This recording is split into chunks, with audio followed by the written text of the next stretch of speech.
She stared across the candlelit restaurant table, her heart pounding so hard she could hear it over the soft piano music. The man in front of her, flawless suit, calm smile, and eyes that could melt glass, was the last person she expected to see. He reached into his pocket, pulled out a velvet box, and before she could breathe, he got down on one knee. "Marry me," he said softly. She froze.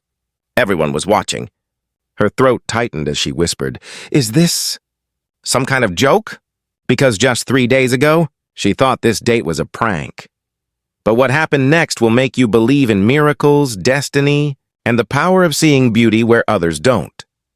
Before we dive into this unbelievable love story, don't forget to like this video, subscribe to Hopeful Stories, and turn on the bell icon so you never miss another heart-touching tale that reminds you love can bloom where you least expect it. Lena was a simple girl with dreams far bigger than her life.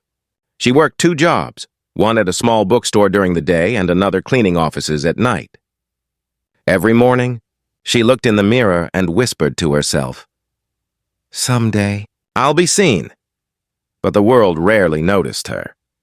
One rainy afternoon, as she arranged books at the store, her friend Clara ran in, waving her phone.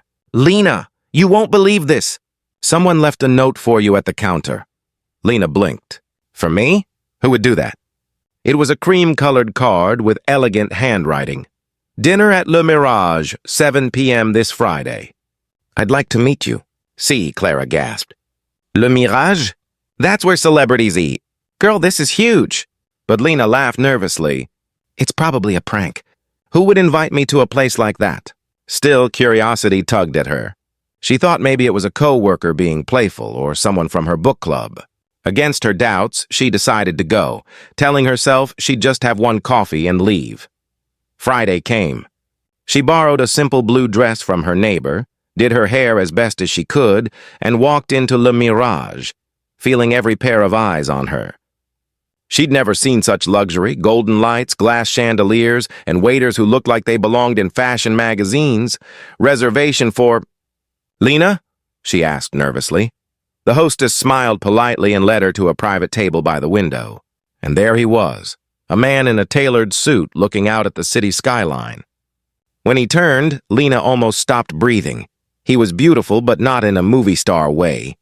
There was a calm strength in his gaze, a quiet warmth that made her heartbeat stumble. "Lena," he said, standing up. "You came. Do I know you?" she stammered. He smiled. "Not yet. But I've known your heart for a long time." Now she was sure it was a prank. "Cameras, maybe? A setup for laughs?" "Look, if this is some kind of joke..." "It's not," he interrupted gently. "My name's Christian Vale." Lena froze. Everyone in the city knew that name. The billionaire tech CEO who'd built a global company before turning 35. She almost laughed. "Right, and I'm the Queen of England." But Christian just chuckled softly. "I know how it sounds. But I've been looking for you for months." He told her a story that sounded impossible. His mother used to visit a small bookstore, the one Lena worked at before she passed away. In her final days, she'd told him about a kind young woman who always helped her choose books, who smiled even when tired, who once gave her free tea on a cold day because she couldn't afford one. "That was you," he said quietly. "You made her feel seen when no one else did." Tears welled in Lena's eyes. "Your mother was Mrs. Vale. She was..." "Wonderful." Christian nodded, his voice tight. "She told me, 'Find the girl who gave me warmth when the world forgot me.' I didn't know what she meant until I found that bookstore and saw you." Lena's heart ached. She never imagined her small act of kindness would mean so much to anyone, let alone a billionaire. Dinner that night wasn't like a date. It was like meeting someone she'd known in another lifetime. He listened when she spoke. He laughed at her silly stories. And when he looked at her, she didn't feel invisible anymore. But even then, she told herself, people like him don't fall for girls like me. She had no idea what was coming next. A week later, Lena's life felt like a dream. Christian had sent her a handwritten note every morning, sometimes flowers, sometimes books with notes scribbled inside. He never tried to impress her with wealth. Instead, he showed her kindness, patience, and a heart that felt astonishingly genuine. Still, Lena couldn't shake the feeling that it was all too good to be true. The city's tabloids had started whispering about the billionaire and the bookstore girl. She ignored the gossip, but deep down, she feared she was just a story to him, something fleeting. When he invited her to dinner again, this time at the same restaurant, she almost didn't go. That night, as she entered Le Mirage again, she saw him waiting at the same table, but his expression was different, more serious. Almost nervous. "Christian," she began, "before we start, I just want to say, if this is some kind of game, please stop." "I can't take another heartbreak," he smiled faintly. "It's not a game, Lena. It's my truth." Then he reached into his jacket and pulled out that small velvet box. He stood up, slowly walked around the table, and knelt down right in front of her. The restaurant fell silent.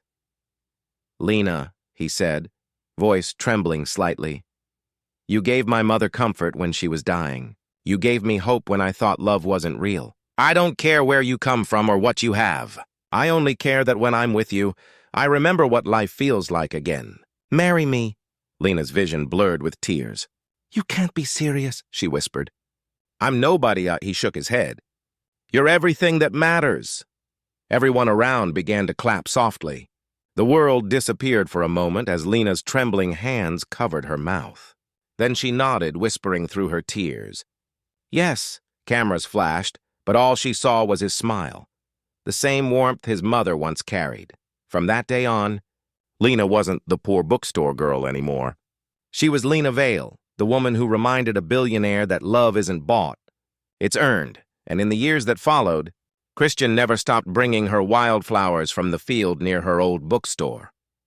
Because that's where love had bloomed for both of them, among the ordinary things, in the most unexpected place. If this story touched your heart, don't forget to like this video and subscribe to Hopeful Stories, where every tale reminds you that even the simplest acts of kindness can rewrite your destiny.